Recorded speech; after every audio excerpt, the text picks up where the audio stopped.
The engine room warning came again and again before the Americans fired, "Vacate your engine room. Vacate your engine room. We are prepared to subject you to disabling fire." For 6 hours, the message hung over the water. Then a destroyer put a round into the machinery space of the Iranian linked cargo ship Tusca, killed its propulsion, and Marines took the vessel. That is the image people will remember. But the image is not the deepest layer of the story. The real story is that Washington may have just changed the strategic meaning of Hormuz in front of the entire world.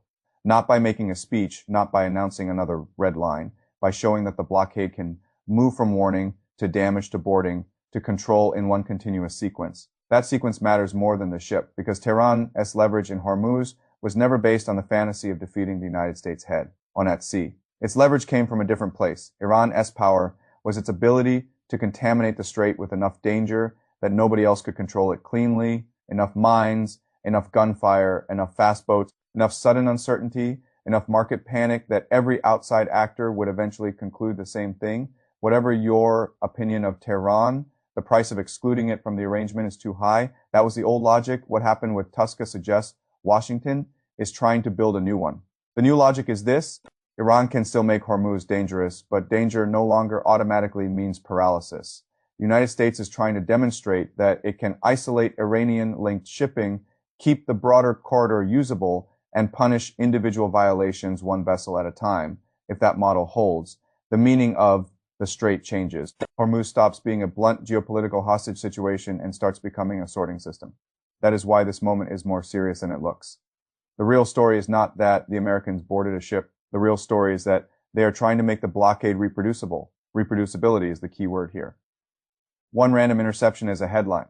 A reproducible method is strategy: track a vessel, issue warnings, apply disabling fire, insert boarding teams, search the cargo, then let every ship owner, every insurer, every refinery, every trader, and every foreign ministry watch what happens and update their behavior accordingly. That is how maritime pressure compounds. Not by stopping every ship, but by convincing the rest of the system that the threat is real enough to self-discipline. That is what Iran may have triggered without fully meaning to. When Tehran reopened Hormuz and then shut it again almost immediately when the IRGC threatened ships and opened fire, it was trying to recover the atmosphere of uncontrollable danger that once made Hormuz its greatest strategic card. But in doing so, it may also have handed Washington the perfect justification to move the blockade from a legal, political concept into a visible operating routine. Iran wanted the world to fear disorder. America responded by performing order, not peace, not resolution order. That distinction matters, because order, once believed, weakens Iran. S best instrument, Iran's old instrument, was the fear premium. Every spike in oil, every rerouted tanker, every insurer panic, every televised warning in the strait translated maritime danger into political pressure on outside governments. Tehran did not need to win militarily. It only needed to make the costs of excluding it travel outward through markets fast enough and widely enough. But that mechanism only works if the outside world believes the whole corridor is slipping beyond control. Washington is now trying to break that belief. It is trying to teach the market a narrower lesson. The water is risky.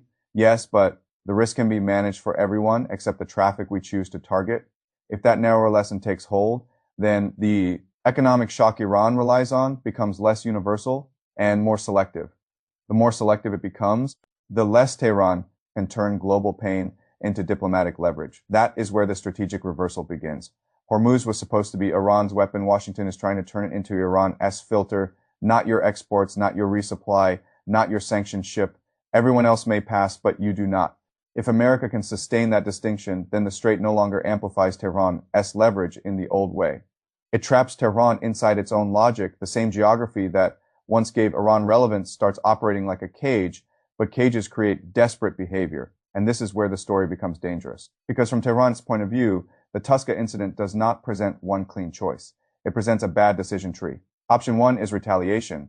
Iran can try to answer a disabling shot and a boarding with something sharper, more swarm boat pressure, more harassment, more mine threats, more drone attacks, more sudden violence around commercial traffic. That path would restore some fear. It would remind the market that no amount of American procedure can completely sterilize a 33-kilometer choke point under constant asymmetric threat. But retaliation has a built-in cost. Every new Iranian incident makes it easier for Washington to say the same thing to allies, insurers, and the market.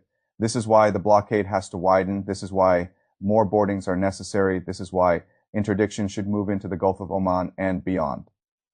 In other words, retaliation may recover some leverage while simultaneously expanding the legal and political room for the United States to intensify the system that is hurting Iran. Option 2 is passivity. Iran can avoid a direct answer, reduce visible friction, and preserve what remains of the diplomatic track. That lowers the immediate risk of a larger military cycle. But it also carries an internal and external price. Externally, silence after a public disabling. And boarding operation teaches the shipping world that the American line is more solid than advertised. Internally, it tells Iranian hardliners, commanders, and loyalists that the state absorbed humiliation and gave no answer. That is combustible in a system already built on revolutionary prestige and resistance theater. Option 3 is diplomacy under duress.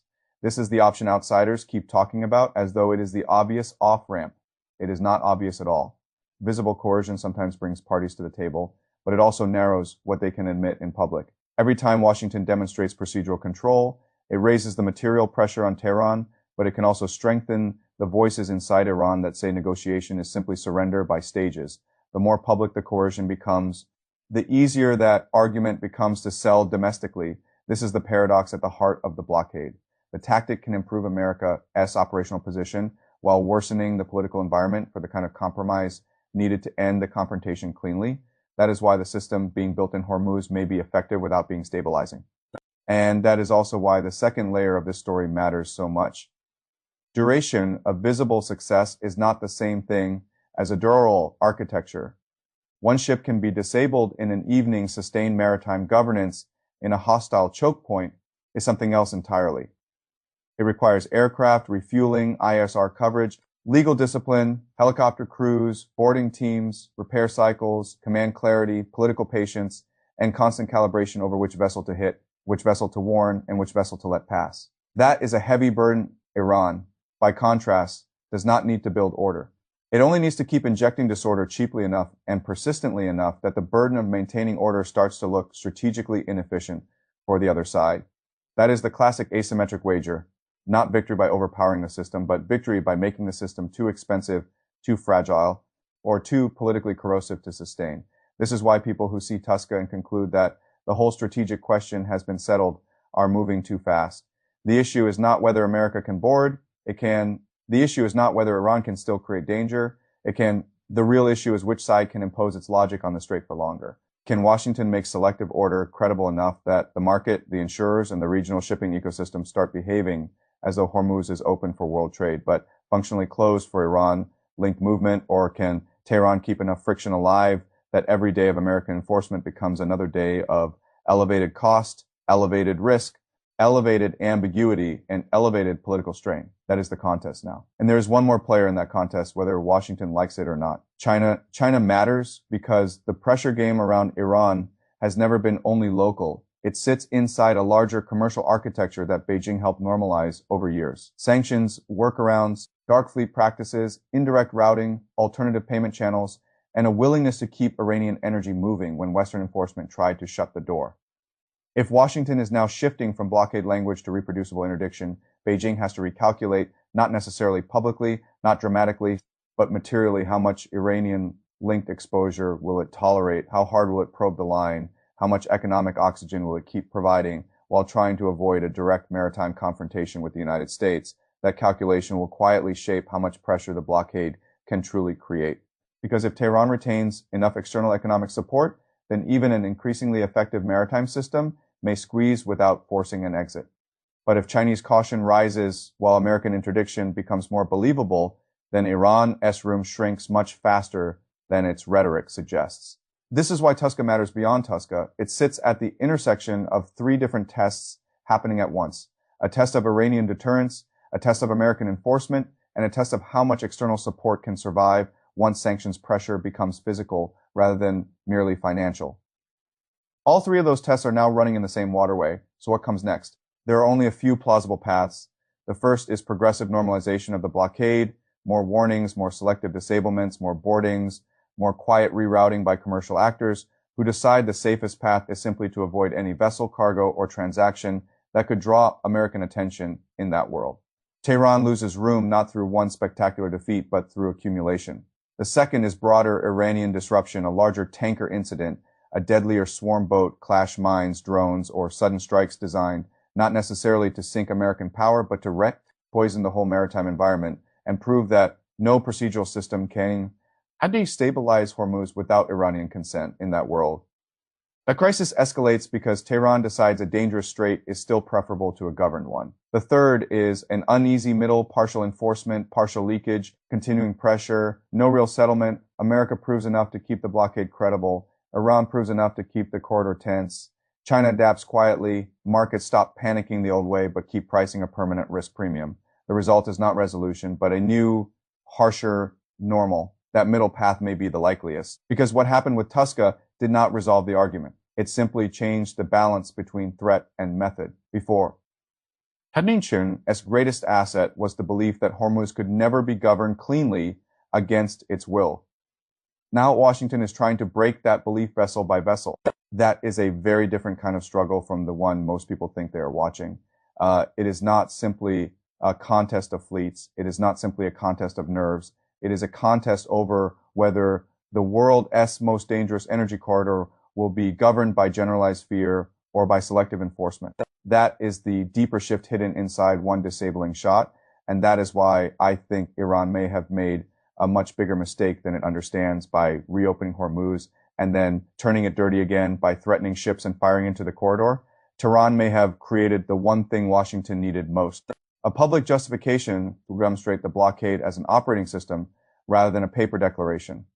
Once that demonstration exists, every actor in the chain begins to update: captains, insurers, traders, refiners, governments, rivals, allies. And when behavior changes, strategy changes with it. That is what makes this moment so consequential. The United States did not just seize a ship, it tried to teach the region a new reality. Hormuz will no longer be negotiated first and enforced later. Hormuz will be enforced first and negotiated afterward. If that logic sticks, then the strait has already entered a new era. And for Iran, that may be the most brutal part of all, because the danger now is not just that Washington can fire. The danger is that Washington may have found a way to make firing look repeatable,